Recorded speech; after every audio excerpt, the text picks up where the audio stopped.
kind of been an amazing response from the public so far. At this point, and actually the day we launched, we had about an 8-week backlog before anybody ever saw anything. We hadn't even for about 2 months of production. And we were already building guitars, a lot of guitars. Right now, we're looking at about a 5 or 6 month backlog, and orders are coming in faster than we can make guitars.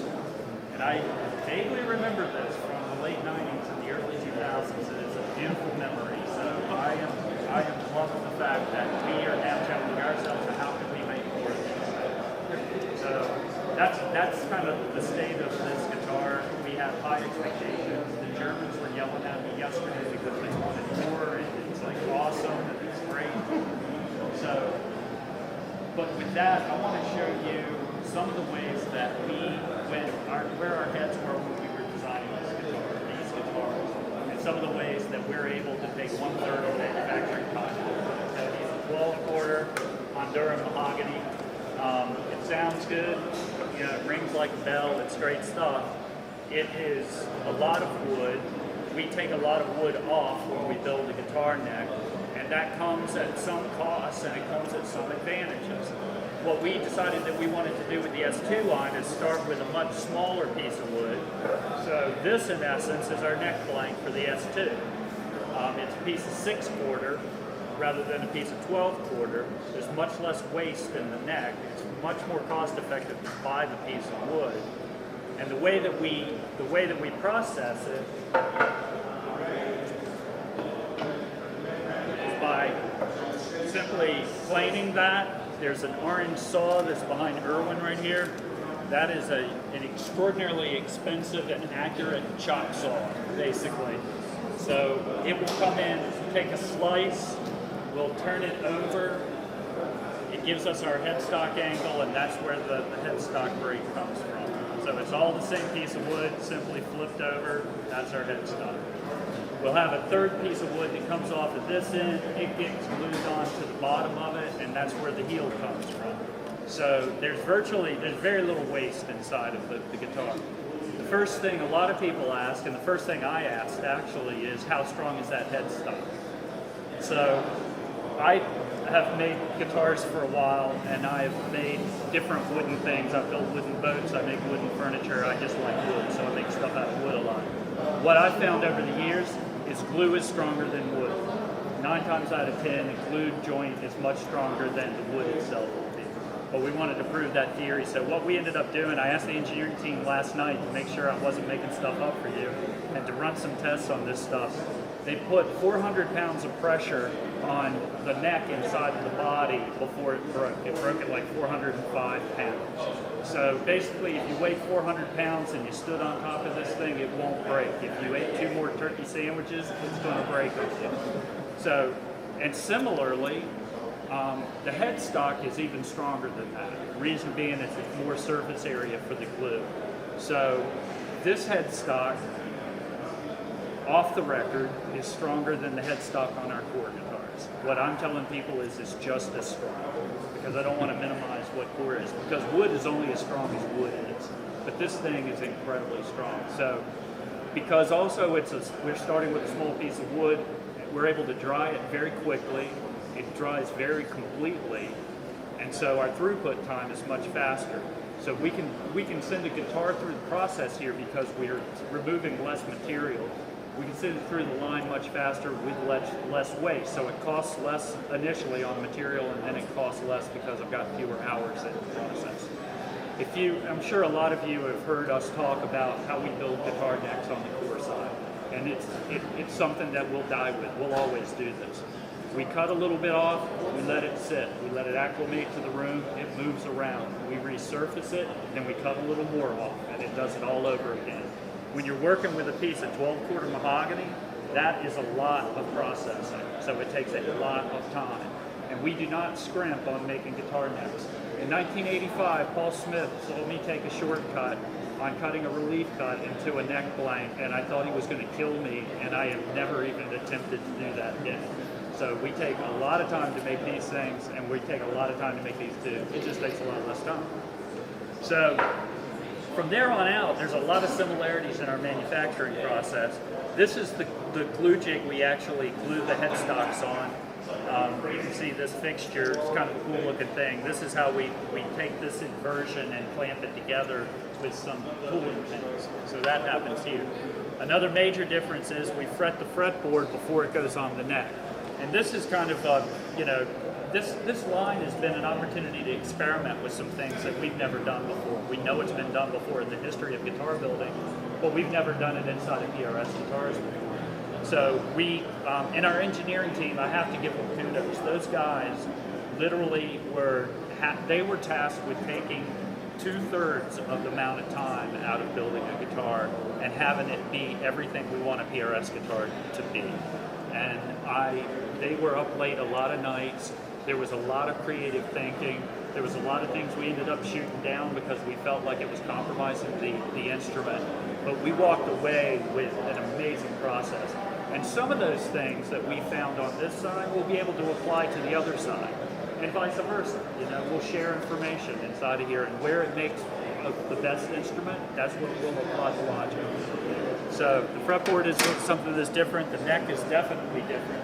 On the total project, one huge difference is, I think the last time we calculated, there's like 250,000 different combinations inside a cooler. It's something like 250, 270,000 different SKUs that between all of the models, all of the necks, all of the colors, all of the inlays, all of the pickup combinations, by the time you're done with that, you've got 250,000 different things you can do.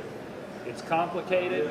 Our production staff and our logistics people have their hands full just to make the right guitar sometimes. There's a barcode that's very complicated. This project is 3 guitars, 7 colors, no bridge option, no pickup option, no neck carve option, 1 inlay option on 2 of the guitars. So instead of hundreds of thousands of things, you've probably got 60 or 70 different combinations by the time you're done. So one way to make a guitar faster is to make the production line simpler, and so that's what we've worked towards there. So there are fewer combinations, there's more interchangeability of parts, and then simply the construction is a little more it's more fast, it's quicker to go through. So we're going to move out of necks, and if you walk this way, it's taking its form. You don't really see the glue joint is so good on most of the guitars, you don't see it anyway, but it's there. We don't want to hide anything from anyone, so we're just talking about it for you. And then we're ready to put, put the fretboard on. You can see at the point the fretboard is glued onto the neck, it's already fretted, so that's ready.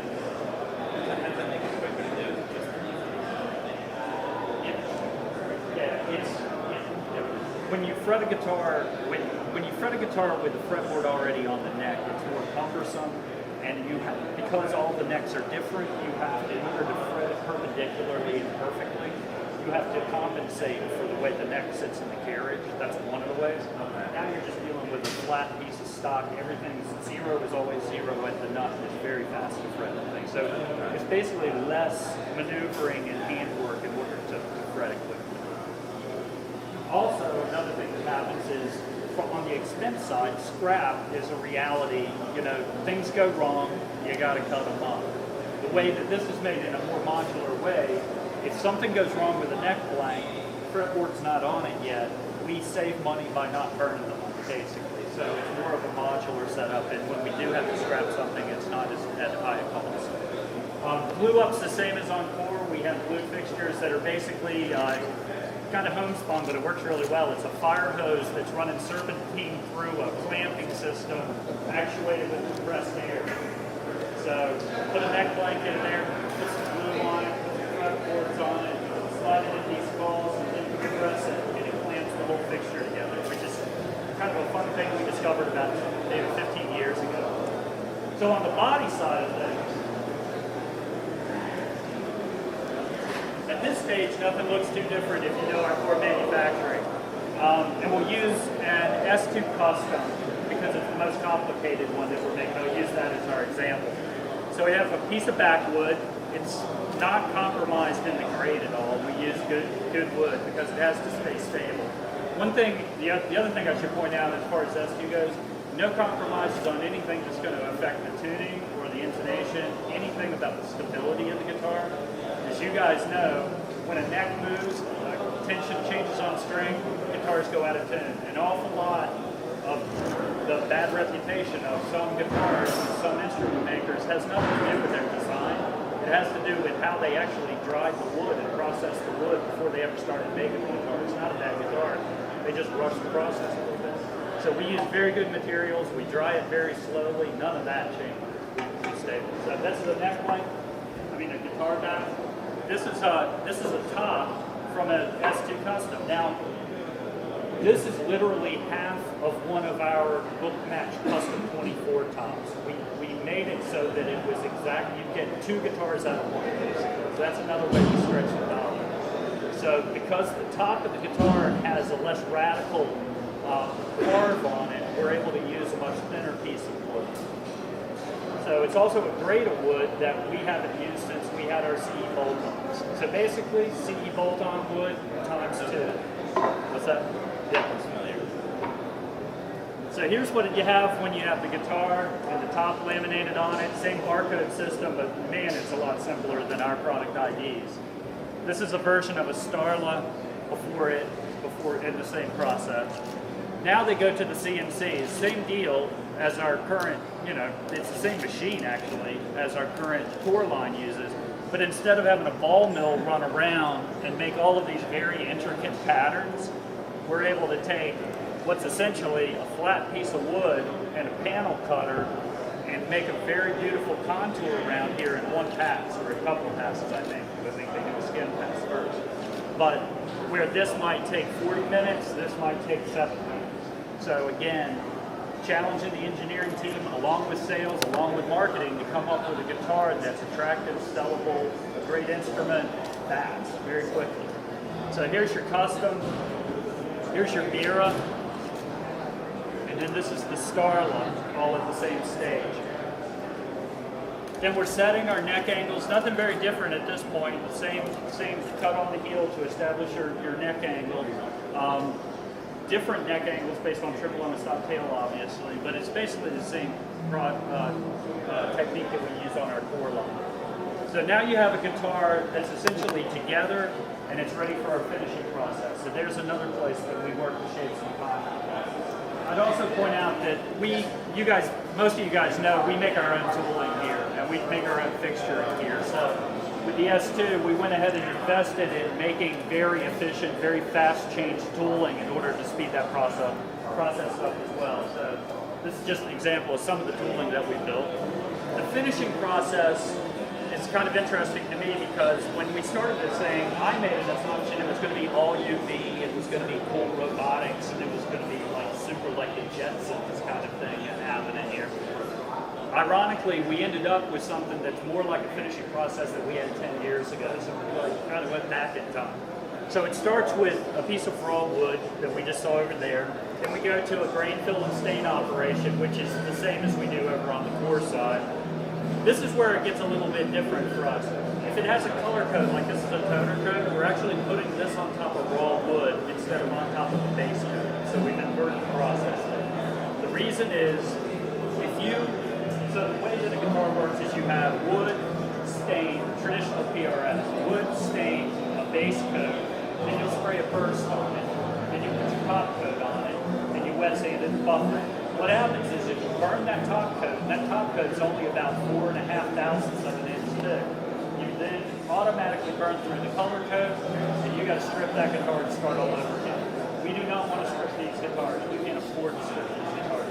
So the challenge to the R&D team and to the finishing team is give me a process that looks amazing, but I can take the color code and put it underneath the base coat and I can protect it basically. So they've done that. So our toner is on the wood actually. Even our bursts on like a tobacco sunburst, that burst is sprayed on the stain on the wood. Okay, so that's different. Then we'll put our base coat on it. Our base coat is the polyester base coat that we use. This is the same thing from the 90s. From the 90s and the 2000s as well. And then we'll do a sand and a prep, base coat sand and prep. And we're going to apply our clear coat, and I believe this is true. This literally is our top coat from the generation before V12. This this is the acrylic urethane top coat that we used before that we came up with that process. It's very clear, it's very hard, it's very durable, and it sounds good. It resonates very well, which you guys have all experienced in all of our guitars, but there wasn't anything really inherently wrong with the hardness of the finish. Paul's always been a stickler for that. Paul taught me very early on that the finish should do a lot of things. It needs to look good, it needs to feel good, but you can horribly change the tone of a guitar through the finish material that you use. So he's always insisted that it be very hard and it be very thin. And it's always been a challenge inside this company. The finish has always been the hardest thing inside of there to get that right because it's so thin and so finicky. You think the finish is almost like a 90s PRS? Yeah, I think that's accurate. And then another place, a radical place that we depart from what we do on the norm here is our pickups are sourced out of Korea. The pick guard is a drop-in on a Mira and a Starlet. So, and you guys have probably taken the tour, and if you haven't, you can today, where you go into our electronics room and you see how we build pickups, and it's painstaking what goes on inside of that room. There's a million different magnets in there, there's a bazillion different wire combinations, and it's very tweaky and finicky and extremely cool, and we love it, but that won't work with us. So what we did was basically, we got Paul Smith's ears, and we got our engineers, and we got our source in Korea, and we put everybody together, and they came up with some extraordinary pickups and drop-in systems that they're able to make over there, ship to us, we can pop it in a guitar, and they sound amazing. And so we've also developed inside of our quality assurance and engineering some ways of plugging these guys in so we can qualify that they do meet our criteria before we invest the time of putting them in a guitar. So that's another kind of quantum leap and a little bit of a departure between Core and the S2 project. And we wanted to actually make sure we pointed that out to you guys. I don't want that to be a mystery to anyone. We're proud of the work that we put into and to working with these guys on the manufacturing side to develop great pickups, and I don't want anyone to feel like we hoodwinked with them. You know what I mean? I want them to know that that's one of the ways that we were able to take the cost down. And we're, just like we are with our SE guitars, we don't compromise when it comes to the materials that go into it or the tone that comes out of it. We just weren't going to do it. So They are. okay. Well, they're from the same source as the SE. It's a different spec, but they're from the same source that we use to make our SE. So, in a nutshell, I don't know if I've taken too long, I hope not, but that in a nutshell is what it takes for us to build an S2 guitar. The one thing I'd like to throw on top of that maybe is, so I've been here since 1985. I've helped launch a lot of products between here and there. This project was the most collaborative, fun, exciting, energizing project I think I've ever experienced inside this company, because so many people were involved in it from inside this company. From the very inception of this thing, marketing and sales and engineering and finance and artist relations and production, and everybody came together from the very beginning and said, what do we want this thing to be? And we worked together absolutely from the ground up, from the very thought of it to the launch of it. Everybody was on the same page. It made it, I wish I could do that every day. It was so much fun to do. So I hope that the world continues to appreciate them the way they seem to be appreciating them right now. I appreciate all your guys' support with the launch. A lot of you guys participated in that. It was a lot of fun and awesome.